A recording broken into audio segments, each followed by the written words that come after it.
afternoon, everybody. It is 1 o'clock in the afternoon on this Friday. And sorry, I got a little bit of a late start. I was just having some lunch with my wife. She became the clinical director at her place of work. And so, excuse me. All right. Today's session, we're going to do a little bit on buy the dip. You've probably heard or seen that phrase before, BTD, BTFMD, buy the mother effing dip, or BTMFD. You know, there's just a lot of those phrases that come out a lot, and sometimes we don't know exactly what is being said about that. So let's just get into, and this kind of exercise will actually help in a lot of your trading.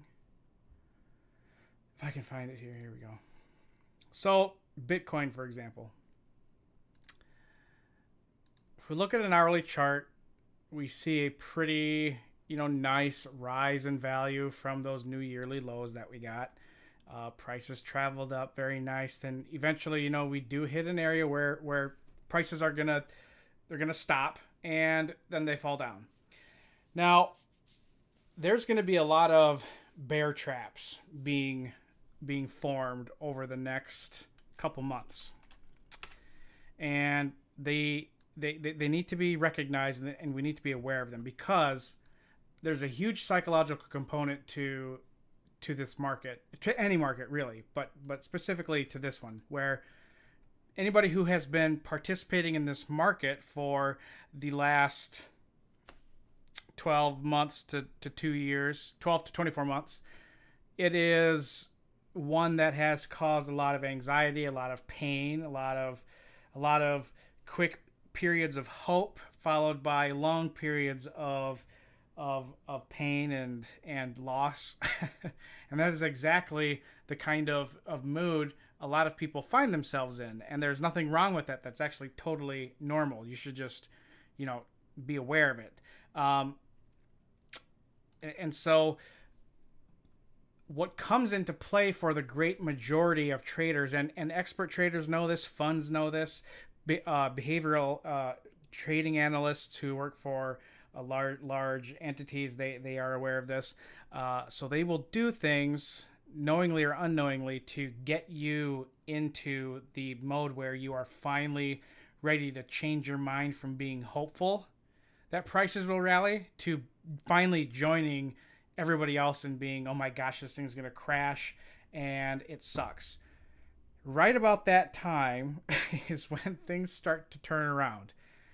I'm sure a lot of folks here, because this happened to me when I first started trading, is you put a position on, it starts to move against you, and you get really irritated, you get frustrated, you might even move your stop, which is dangerous.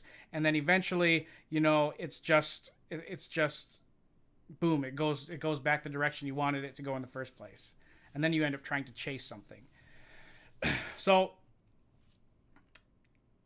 we have to avoid getting into that trap and trade the price action that's in front of us, but also recognize that it's important to think back to what has price action been before. So let's go to like a 4-hour chart. Let's zip on back to, let's see, not there, but let's look at maybe mid-January, where we had this nice rally in price, went up, people thought it was going to go higher, it fell down, and then it fell down even more. And then we had a really big rally off of that 5,600 zone, and then it traded up. People thought it was going to go great, sold off, made a double top, sold off, came down, and then we just traveled down for quite a while from beginning of May, all the way till this most recent new yearly low. Or sorry, what did I say? Not May. March into beginning of April. And then we rallied up again on a short time frame. This is like the inverse of how markets usually move. Usually things stair step. They say markets take the stairs up and the escalator and the elevator down. Lately, Bitcoin's taken the elevator up and then has walked the stairs down, which is not the fun feeling, because there's a lot of element of and I don't know if I've ever mentioned it in here before, but trading is 90% emotion and your psychology and emotion. It's how you trading is all about how you respond to feelings of loss and pain. And only 10% of your success is going to be related to how good of an analyst you are, or how much you know about the reading a market or a chart. So this has been easily the worst time to have traded a cryptocurrency. Is between December of last year and then up to now. But I'll tell you what, those of us who have been in it for, even if you've been in, let's say you got into cryptocurrencies in November or October, that's good. And if you're still with cryptocurrencies, you're still excited about them, that's good, because people who, and I'm going to get into some analysis here, just forgive me for 1 second as I'm getting into this, but there's a lot of services, a lot of sites, a lot of individuals, a lot of groups that have had crypto services in the past, and there were shit tons, right? They were all over the place. They were all over YouTube, Facebook, Twitter, everywhere. Everybody had something on cryptocurrencies. There was, you could go anywhere and find somebody providing some type of service on analysis or trade ideas. But then what happened? They disappeared. Okay, the prices plummeted, and so did interest, not only in normal people wanting to participate, but also in the mood of the people providing services. So those of us who have been around markets for a while, and those of us who have been in cryptocurrencies, I guess it doesn't matter how long, whether you've been in cryptocurrencies for the last 10 years or you've been involved in cryptocurrencies over just the last 10 months. Those of us who have stuck around are not going to be as fazed by the next market downturn. We just will expect it, because if this is the first market you've ever traded or tried to trade, and you've experienced is a bear market, then I'm actually very, very envious of you, because people who start off in a market that is bullish in nature but is experiencing a bear market in the short term, you get to experience the bad shit right away. So you don't develop these bad habits right away of thinking, oh my gosh, this thing only goes up. You don't get bad habits. So you end up being a realistic pessimist, which is what you should be as a trader. Anyways, so that's that.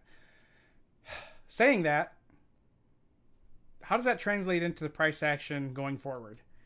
Well, and I've really been struggling on how to describe this. Well, because I look at the charts all day, and I trade all day, and the longer you trade something, the more you feel like you're a part of it, the more you feel like you get the pulse of it, and the more you can tell things are different.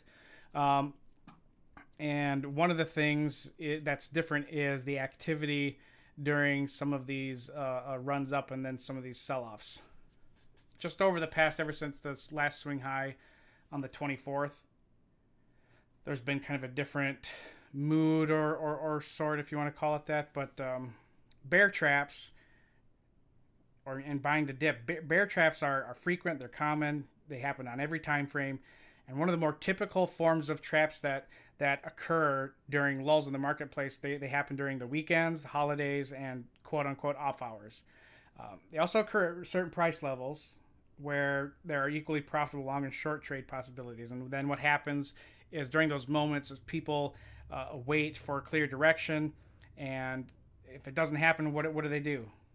What happens when everybody is waiting for something to happen? Nothing. That's when someone or a group or a large entity will have the ability to move the market in a low volume state into a direction that they want you to trade in. For instance, when we were trading up here and we had prices moving down where we are currently, this is the direction probably that people who want to try and make a market are wanting to put retail traders at. They want you to get into a mood where you are thinking this is just going to keep going lower and oh my god, it's going to crash and I'm going to lose all my money. So ever since the 24th, we were trading in this range at the 81.92 value area. Prices, it's been coiling around that zone for a while. And we've been talking about the pullback to the 7,500 zone and even maybe down to the 7,000 value area itself. That has been something that we've been talking about. And let me just get that loaded up here. On the market analyst software, as we're looking at this, the real thing that I've noticed is that Bitcoin has formed a pretty good base around that 7,500 value area. That's the 90-degree level in the square of 9. So that's good to see. We're still holding it. I would anticipate price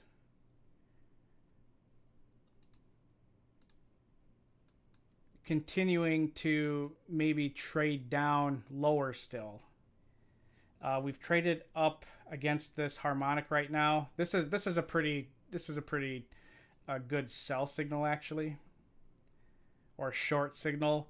When you have a breakout from a major harmonic level, comes down, finds support, and then it tests that level again, but it fails to break out. This is kind of a typical strategy where people who trade breakouts, you don't always want to trade just a breakout. You want to trade the pullback or the throwback. So we're getting a pullback to this zone. This is actually telling us it's a good short signal. And we could see prices sell off over the weekend towards that 7,000 value area before it does what we were talking about here yesterday. I kind of drew this plan out of where we think prices how the pattern prices may follow. Even if it doesn't, even if we were to trade lower, the downside risk is pretty limited. Because if we break this, if we break this angle and we come down to here, then we're really not looking for a lot of downside move beyond this. I mean, if we were to trade below this level, if we were to break below this angle, that would be a pretty strong drop. But otherwise, from swing to swing here,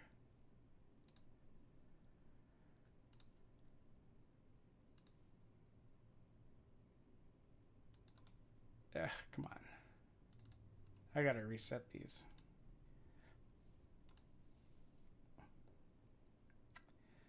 All right, hold on. Oops. But I don't want background. There you go. You might be looking at this. Yeah, thanks, Mike. The way I drew this Fibonacci retracement is actually the way that you should draw a Fibonacci retracement. Okay, the way that we've all learned on a Fibonacci retracement is the wrong way. This is how it should look in this work. So we should see prices trade from here to here, or we should draw the retracement from the high down to the low. That's how it should be. We should actually see this level's the correct way to do it. Now, if we actually extend these lines,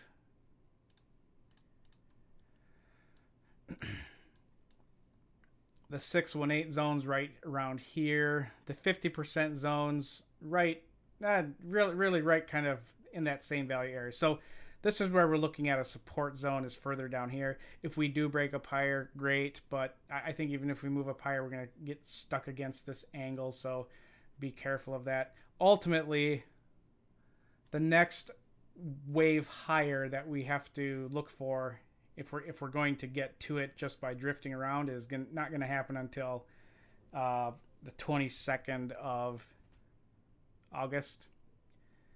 So we'll be looking for that. In the meantime, if we see big rallies followed by these sells, these are areas to buy. And this pattern is going to continue until we get into the mid-September, October area. Or it could happen earlier. But that's probably more or less what we're looking at. If we go back in time, here's the all-time high at that 19,700 and whatever it is. Let's look back to last year, August. Actually, after that. Here's October. We see these rallies. They consolidate. They sell off back to kind of the breakout zone. That's where we want to buy on those pullbacks. Rallies up. It falls, retraces, anywhere between 50% of this swing here.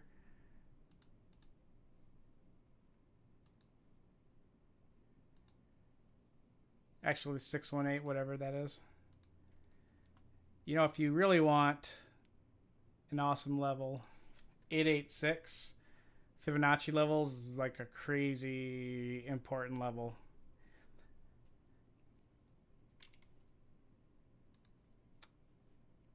Right? Generally, when we know we're in a bull move and we're adjusting to a bull market and you see prices sell off, it's more than likely just profit taking. And there should be, you should be comfortable buying on the dips. And this is a really hard thing for people to actually do. It's easy to understand. Buy the pullbacks. It's very easy to understand. It's a different thing to get you to do it. It's hard to convince somebody. I mean, like everybody knows, like, oh, you make money by buying low and selling high, or by shorting low, or by shorting the highs and buying the lows. So, it's easy because it makes sense. It's logical that it makes sense to do that. But it's a whole different animal when you actually have to try and do it, because you don't know how low it's going to go, because to you, and in that moment, you think you could just keep going lower. And then you wait, you suffer sometimes paralysis by overanalysis, and eventually then finally, you start buying, but it's near the top. It's like you want to wait for it to get higher before you think it's okay to buy it, when in fact, that's not the way to do it. So you should be more comfortable buying at a lower price and err on that side than you should on wanting to buy at a higher price. So on pullbacks, anything at 50% or greater of a retrace is certainly a buy situation, okay? And you don't have to do it right at the level. So we know that prices broke out from this level. They traded up and they came down, and then it tested that zone and it did not sell. That would be the time to buy, is really up here, even though it came down again. But we're in a bullish move. We're in a new trend. And so, again, going to have to keep pushing that out there, that buying these pullbacks is the right thing to do. And I'm going to bring us all the way over to where we are now.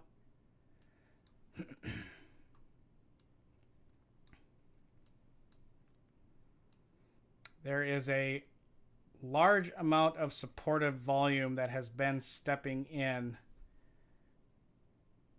as we've gotten lower over the last month or so. So there's been a lot of support. Looking at the current hourly condition, this is more than likely going to sell off here. Could be wrong, but more than likely we'll see selling pressure down to break this low to test the 7,000 value area. It's just kind of setting up like that for the weekend. If we look at the altcoin market, a lot of them that got oversold last night have caught a nice bid and are being bought up. Nano, OMG, Cardano. Just a lot of things showing a lot of support zones being found for right now. And it'll be interesting to see if those actually hold. If we look at the actual entire crypto, well, not the entire one, but if I look at, do kind of a bird's eye view of looking at, okay, what are we looking at as far as coins that are up compared to ones that are down? It looks about 50-50 as far as the altcoin market being up or down. It's pretty split right now.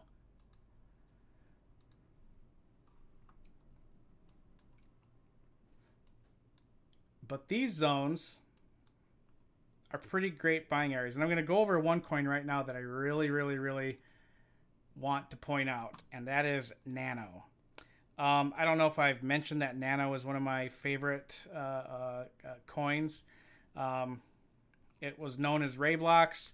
It's one of the most beat up, consistently sold off, and saddest looking charts in all of cryptocurrencies. I mean, look at this thing. Okay?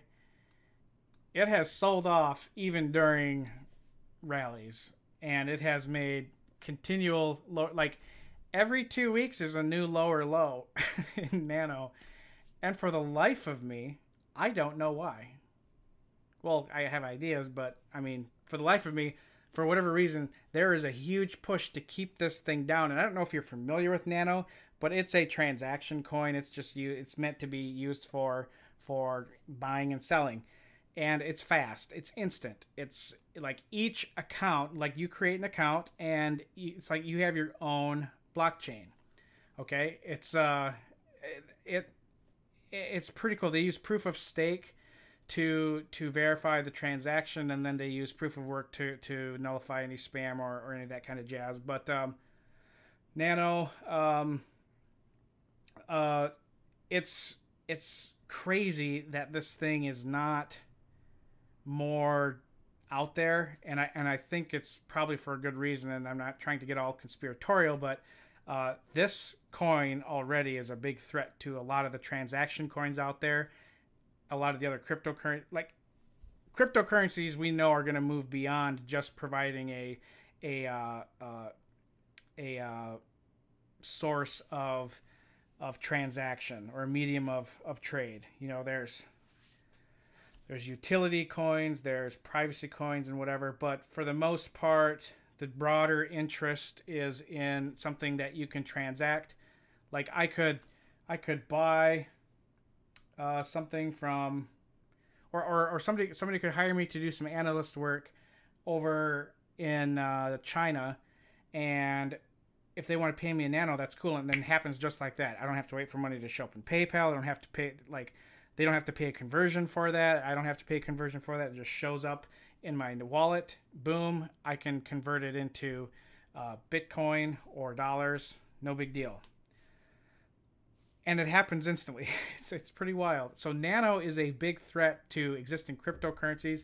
It's an even bigger threat to existing infrastructure like Western Union, banks in general, PayPal, all that jazz. I'm not suggesting that all those entities are trying to kill this thing.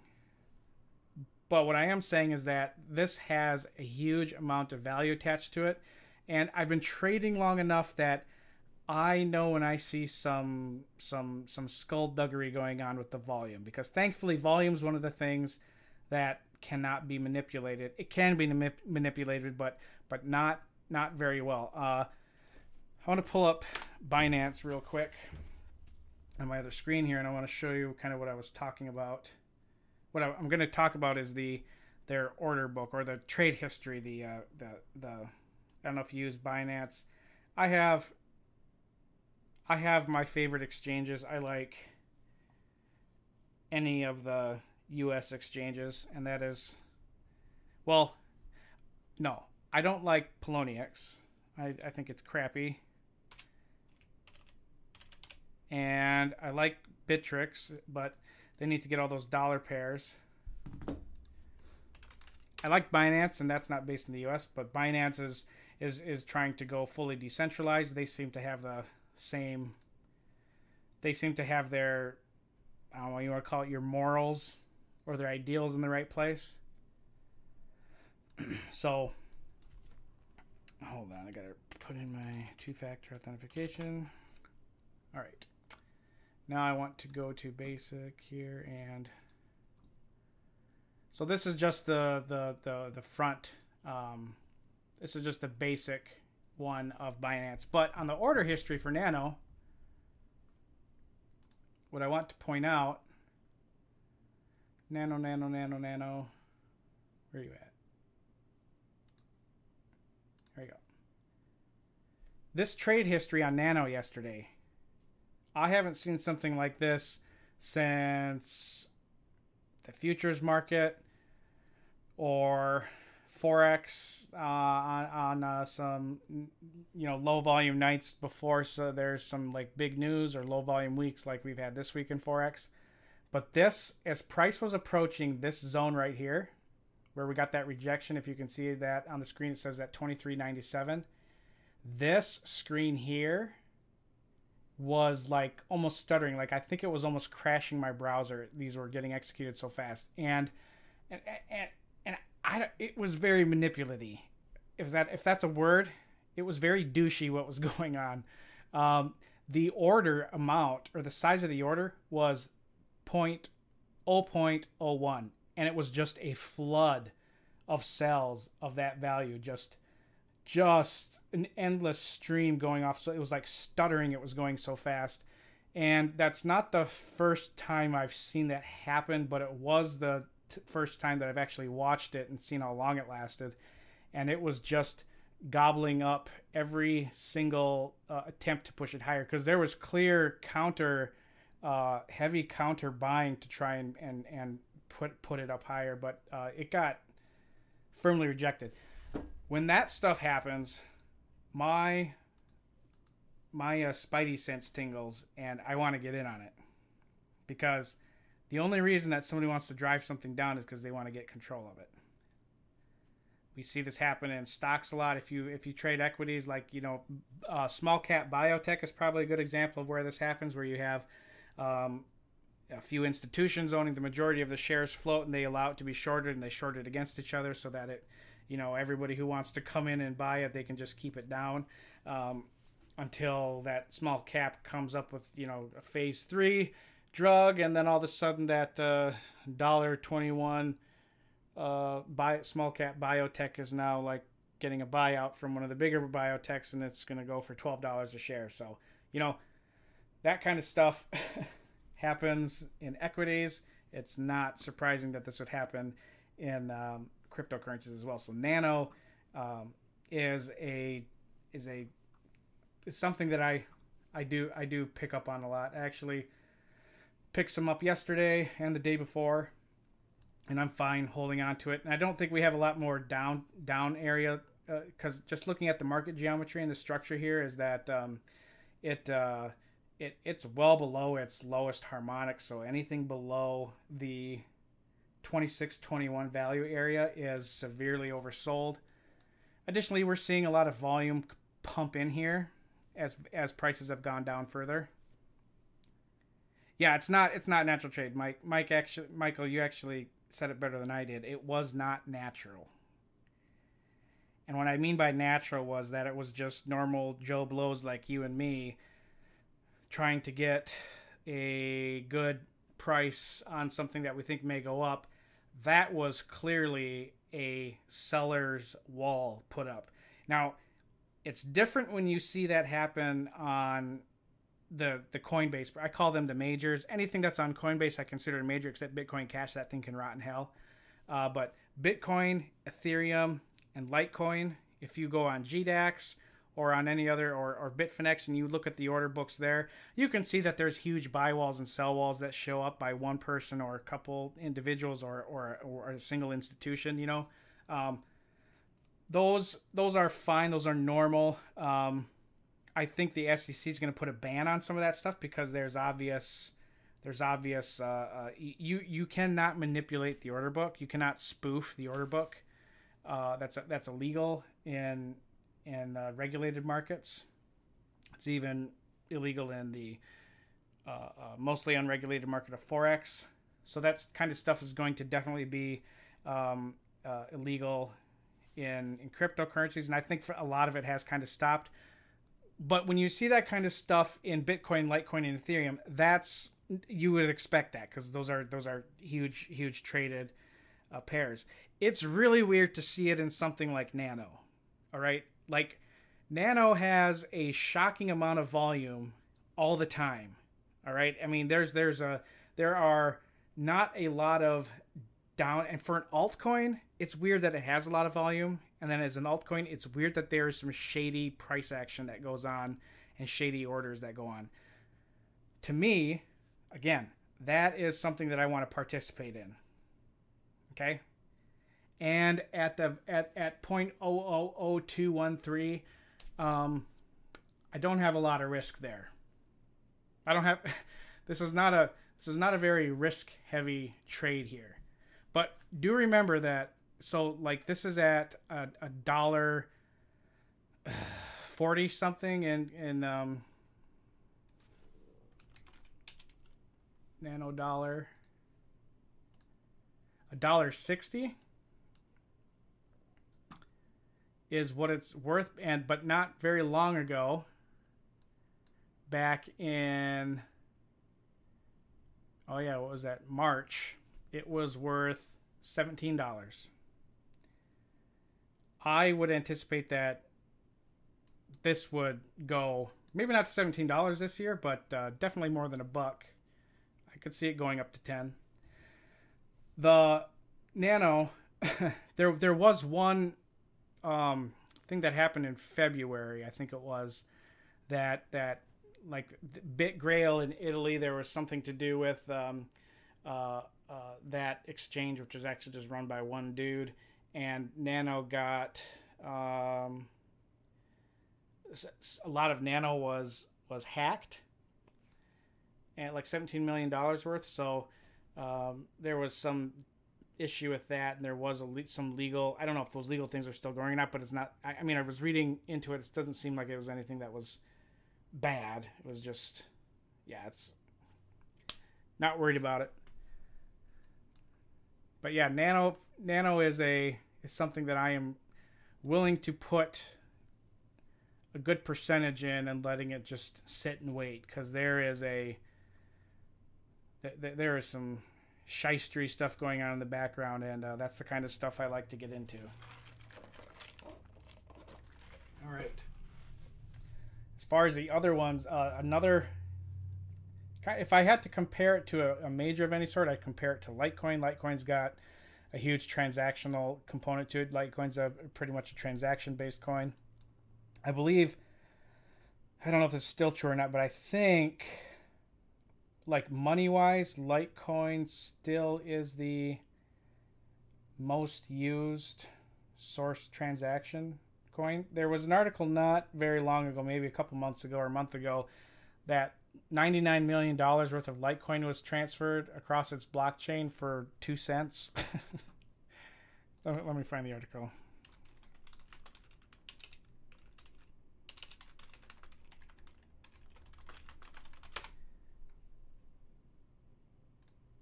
Business Insider. Someone transferred damn it.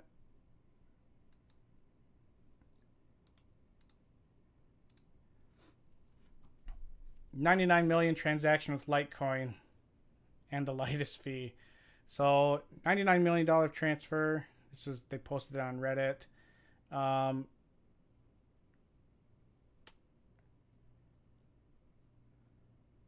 That is true. It would take days for that to happen. I forgot. I think it says in here how much it was, but it was pretty cheap. It was like 2 cents or 3 cents. That's pretty crazy. Oh, 40 cents in fees. My bad. I was way off. Way off. 2 cents, 40 cents. That's a huge percentage gain.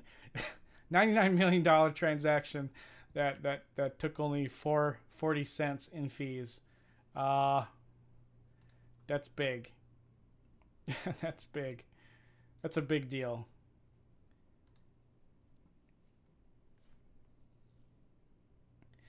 Oh yeah, Mike Nano's Nano has not been able to cross above. I'm not a moving average kind of guy. I'm not. I will tell you right away that I think moving averages are bad. that they're they are sold to. They should just be used as. I'll use a 200-day moving average on a daily chart, but otherwise I don't like them. But if we were to just play along with the Piper here and do probably the two most used, we have the 200. Oops.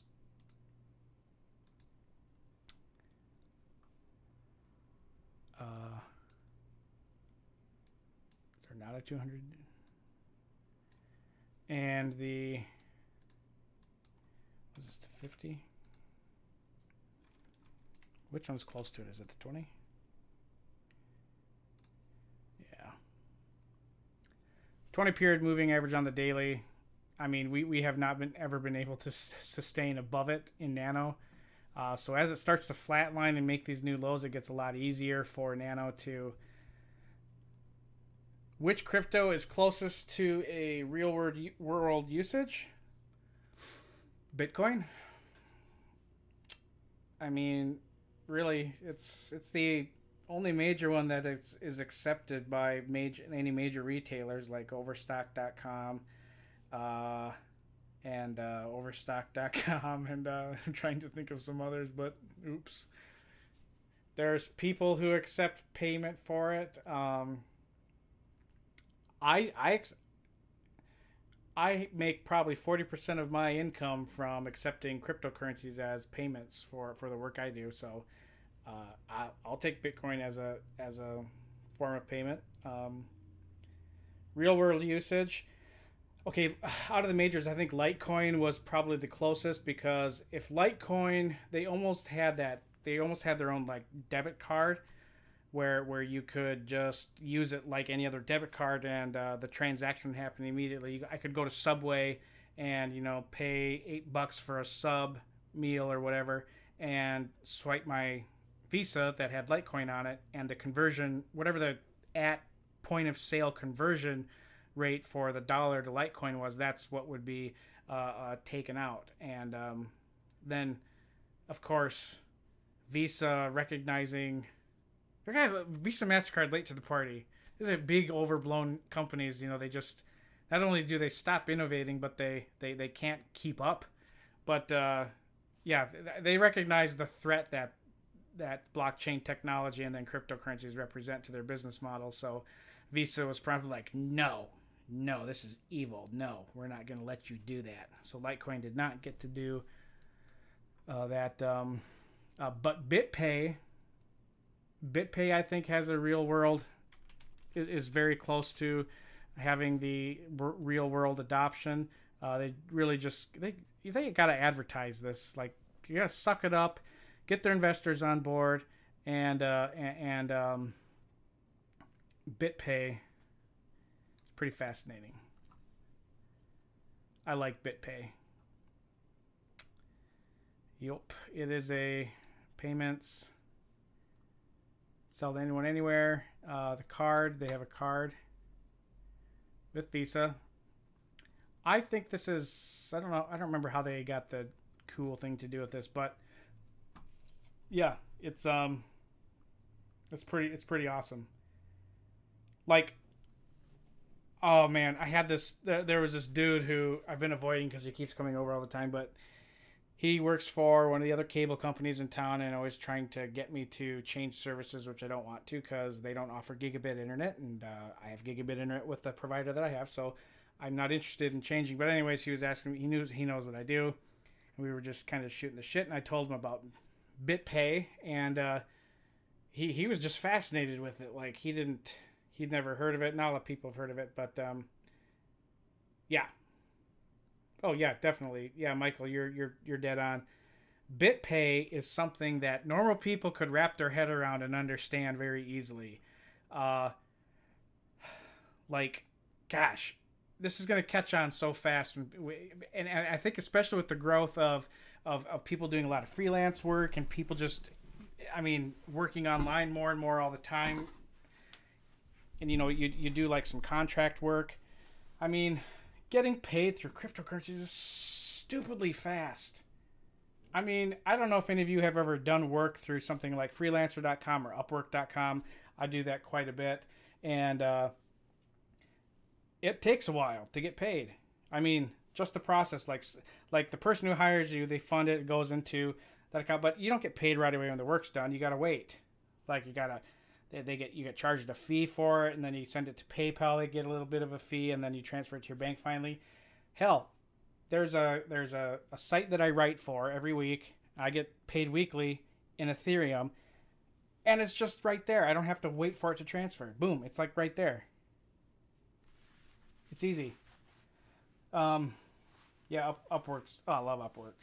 It's great. But BitPay definitely has the most, I think, big utility. If they were to just advertise, suck it up, and pay the couple million, it's not like they can't afford it. Do some primetime advertising about using BitPay. Oh my gosh, I would love it. But BitPay, I have. This is, I think I've mentioned this before, but BitPay is represents a good chunk of my portfolio. I love BitPay. I don't think you could go wrong with this.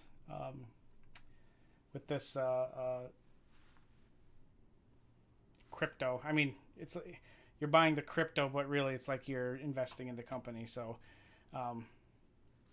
yeah, BitPay is awesome.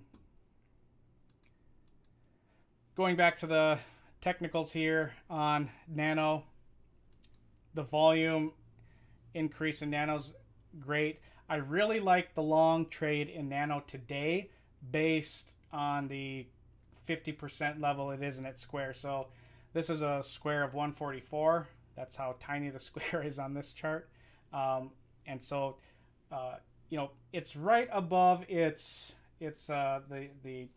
upward slanting 45-degree angle, and it's just slightly above the perfect square of price and time, and we're on the 50% time frame there level. So more often than not, what happens when you approach one of these time cycles in a square is that the time cycle, and as a Gann trader, this is how I trade, is that time dictates the movement of markets, not price action or humans or news or tweets.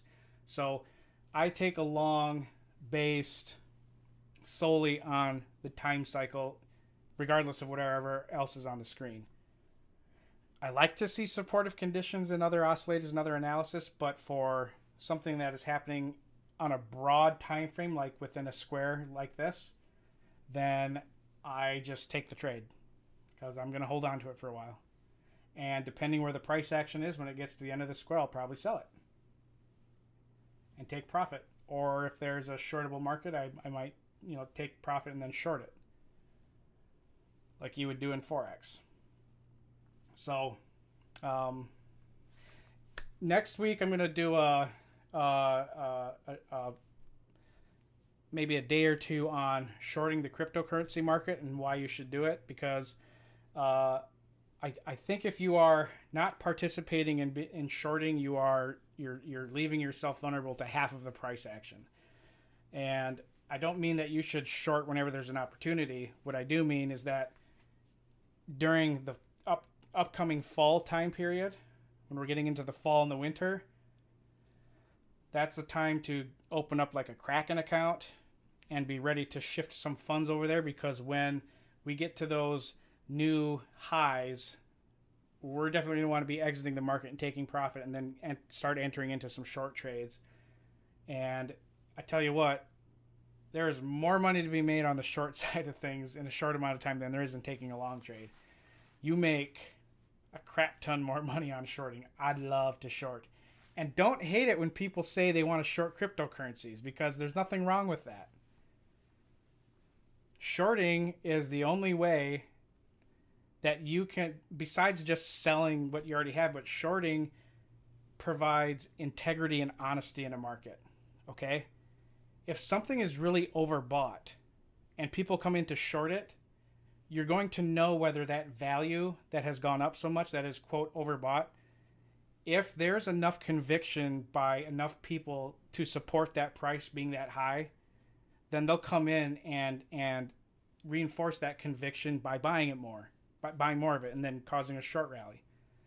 But if there's not, then people clearly are not interested in buying anymore at a certain price, and that's when shorts can come in and take advantage. Shorting is not evil.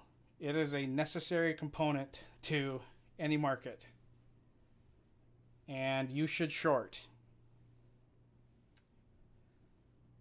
And you can do that on, and I only use one site to do it, Kraken, mainly because they're based in the U.S. and they have and as such they have like a lot of rules they've got to follow. You can leverage. They have leverage trading there too. It's not a lot. It's like 5 times. So you can short Bitcoin and Ethereum up to 5 times with margin up to 5 times your yeah, you can play both sides exactly. They have a kind of like you have a personality that is a bias towards one side of a trade, and it's important that you recognize that. Some people are more predisposed to being comfortable doing a short than they are to go long. I'm like that. I feel more natural when I short something than I do in going long. And that's just how I am. And some people are to the inverse of that. In fact, in behavioral trading, this is such a well-known thing that for a lot of people, like if you like I was saying yesterday that there's a difference between analysts and traders. Analysts are masters of observation. Analysts are masters of self. And if you are somebody who cannot look at a chart and be objective enough because you have such a ingrained bias towards one direction, like you always want to be short or long. If I'm somebody who is, always wanting to be short, and I'm looking at this market that's rising, then some chart software lets you look at it how you would like to look at it. You could reverse the chart. See, to me, I have no problem going short here like this. This looks way more comfortable to me because I've inverted the chart. But I just have to remember that I'm going long here instead of taking a short, but it's just a different way to look at it. And there's nothing wrong with that. A lot of people have a one-directional mindset when it comes to trading, and if you can't change it, don't try to force it because you'll just mess up. But you can invert, you can trick your mind, and invert the chart. Okay, I don't think you can do that on TradingView though. But anyways, Nano, loving the buy on Nano. I'm actually gonna put that in here right now. BTC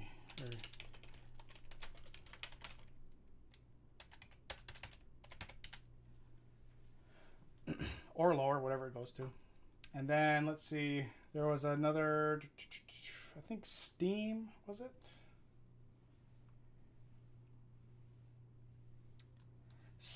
Steam I wanted to go long again, but only if we go back to that 141. So what was that in ratio? Yeah, I guess that'd be above the 20. 1.8.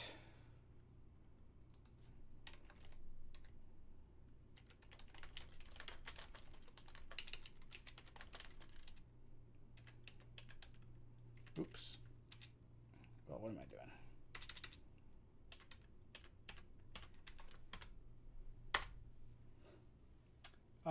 IOTA, missed the drive on this one. I want to use IOTA as an example of those relative rotation graphs because IOTA was one we talked about earlier this week, I think maybe on Monday, when we were looking at the relative rotation graphs of cryptocurrencies. And I was like, okay, when we see IOTA cross over into the improving, that's when we want to take a long on IOTA because it's away from the center. So it's an outlier. So the alpha on this, the long opportunity on IOTA is currently greater than all of its peers except for NEO. And NEO, I'll never trade NEO, but NEO, it would be turning into a good opportunity here. Actually, a whole bunch of these are. So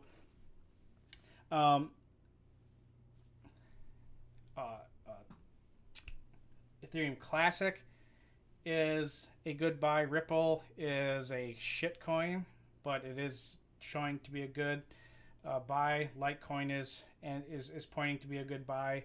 Ethereum is. Notice which one is not. Bitcoin is not. I mean, it's too close to the center, so we discount Bitcoin here. But Cardano will eventually be a good buy one. But let's look at IOTA. It's actually got a kind of a bullish drive up here, and then the other one was Ripple, the evil thing. Believe that Ripple was up to that area last year. Ripple is not very far away from its 20-day average, which is a big deal to some people, but Ripple could actually be I'm more comfortable trading Ripple than I am Neo, but Ripple is looking to be a buy here pretty soon. And then Litecoin. Litecoin, I think, is a buy. I like Litecoin's level, both on the chart where it's at now, and then when I'm comparing it to the relative rotation graph, it's looking good. So was Monero. We haven't talked about Monero really.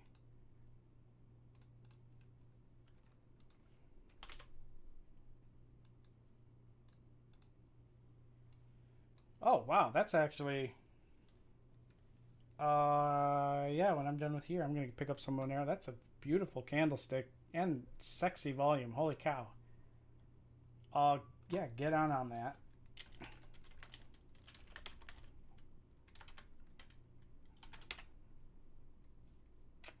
Yeah, definitely. Yeah, the present value is good. That's a nice amount of volume. So we caught it. There's a lot of volume trading today. Quite a bit. Look at Bitcoin. More volume than yesterday. Coming off of, I mean, so if we're in a long biased market, then whenever we get both oscillators into these extended conditions, that's telling us that we have that these are buying levels. So Bitcoin is showing a buying level at this current area on the daily, depending if we close. Like, I mean, we've got a really nice looking hammer candlestick. Not a huge pattern guy with single candlesticks, but I mean, it's telling us there's a lot of buying pressure here. So that's good. Yeah, I think the weekend's going to be pretty interesting. If we experience a lot of sell-off into the weekend, I'm holding off on getting anything else right now except for some Monero. I'm probably going to dip into that a little bit after this afternoon. Kind of want to see what Saturday and Sunday look like as far as where price is at, because that could kind of affect what price position we want to get in. But certainly if we end up forming a pivot candlestick, so we talked about those this week. I know if we get a candlestick tomorrow that where the low and the high are both higher than the low and the high of today. So tomorrow we want to see a higher low and a higher high. If that happens, then definitely a buyer on Sunday, because we'll have formed a pivot off a pivot candlestick pattern off of a bullish hammer. So those will be good. And in fact, I know that let me look at my book here. Bukowski's got a rating system for certain candlestick patterns, and the hammer is at the peak. The same formation occurs at the trough, called the hammer. These formations are ranked the best in our scale, and we're close to a tie with morning and evening stars. So yeah, these are the best. I think maybe that's probably, people know that already, that hammers are the most favorable looking candlesticks that you can get. Hammers are hanging man, or actually it's also called a casa or a paper umbrella pattern. That's if you get this hammer pattern at a peak instead of a trough. So this is a good candlestick. Doesn't matter the color. Doesn't matter what the color of the close is on it. It just matters the formation. So this is a nice looking candlestick. It'd be preferable to have the volume at least at average or higher than the week on the week, but at least it's higher than yesterday's. So that's good. But yeah, I'm excited for next week. I think we'll see some activity. You know, usually things kind of change a lot during a month. Every 30 days there seems to be, you know, and that happens everywhere. Like new months mean new trends sometimes. But certainly we're looking for an opportunity to trade higher here. So yeah, hope you guys have had a great week. Thank you for watching the video. Thank you for being with us. The crypto markets, we're going to still be free for now. We're going to transition into a paid service at some point here down the road. It's not going to be very expensive. I know some services charge like $300 a month for stuff. It's just goddamn ridiculous. You know, I get upset about that. But anyways, this is it's a team operation. I'm just the trader and educator. There's two other guys who are in the background who do a lot of the reaching out and the advertising and getting the technical side of things working. So, you know, those unseen people in the background that you never get to talk to, they are as equally important to this process as I am. Yeah, anyways, I hope you guys had a great trade week. Have a safe Friday. Take your mind away from the market over the weekend if you can. Trading is addictive. It's because it's fun and exciting, but you really need to give your brain at least a day away from it. Try Saturday. Try to not do much on Saturday. If you absolutely can't help it, set some type of alert on your phone that if Bitcoin were to get close to a new all-time high somehow, then maybe you'd want to pay attention to the market. But otherwise, give your brain a break from the market so that you can at least have a restart in your head of this. So again, Forex Lens folks who are here, I'll talk to you on Monday morning. And for the rest of you, I look forward to talking with you next Monday, same time at 1 p.m. Central Standard Time. Oh, and don't forget to like and subscribe. Have a good day. Bye-bye.